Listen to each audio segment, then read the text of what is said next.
સાબરકાંઠા યુવકના માથે જાહેરમાં બેટના ફટકાઓ મારી લોહીલુહાણ કર્યું. હત્યાની આ ઘટના જાણીને રૂવાટા ઉભા થઈ જશે.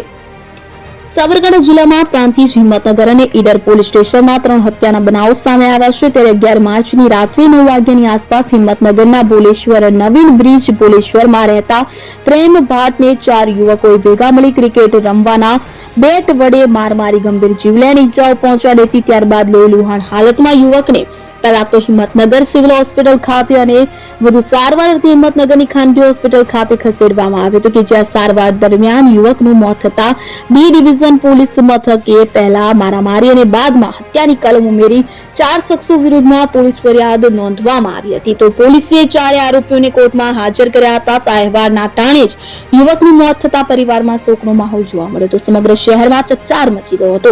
જો કે હત્યા અંગે તપાસ કરતા અગાઉ આરોપીઓ અને મરણ જનાર યુવક વચ્ચે સામાન્ય બાબતે ઝઘડો થયો હતો તેવું તપાસમાં ખુલ્યું છે.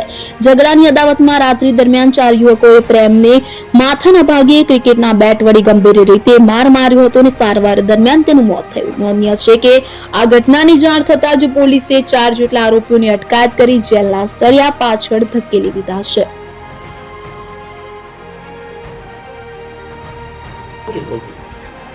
સાબરકાંઠા જિલ્લાના બી ડિવિઝન પોલીસ સ્ટેશન વિસ્તારમાં 11 માર્ચના રોજ ભોલેશ્વર પુલ ઉપર રાતના આશરે 9 વાગ્યા આસપાસ પ્રેમ કમલેશભાઈ ભાટ નામના વ્યક્તિને 4 વ્યક્તિઓએ ક્રિકેટ રમવાના બેટ વડે હુમલો કરેલો અને એમને ઈજા થયેલી, જેથી સિવિલ હોસ્પિટલ લઈ જવામાં આવેલા ઈજા પામનારને અને ત્યારબાદ પ્રાઇવેટ હોસ્પિટલમાં તેમને એડમિટ કરેલા.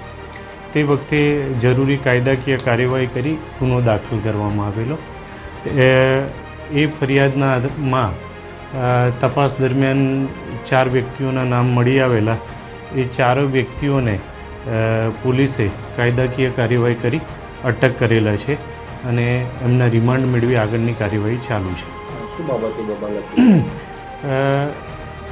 જે મરણ જનાર છે એ અને આ આરોપીમાંથી એક વ્યક્તિને અગાઉ એકાદ વર્ષ પહેલાં સામાન્ય બોલાચાલીને માથાકૂટ થયેલી, પરંતુ એ બાબતે કોઈ ફરિયાદ દાખલ થયેલી નહીં.